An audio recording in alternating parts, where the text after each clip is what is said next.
ইসরাবেল থেকে আনা হয়েছে। একটা বলাই ছিল যে বাচ্চা লইয়া বেড়ে গেছে, তারপরে জনসাধারণ ওটা দিচ্ছে। মানে বাচ্চা চোর সন্দেহে নাকি? হ্যাঁ হ্যাঁ, বাচ্চা চোর সন্দেহ। তো কি আপনার প্রাথমিক তদন্ত কি দেওয়া বুঝতেছেন?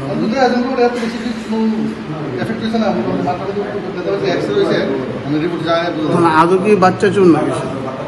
তো কি করবো, আমরা তো যেটা বলাই সেটা কি গেলাম মানে পরে তদন্ত করে বোঝা যাবে কি হবে।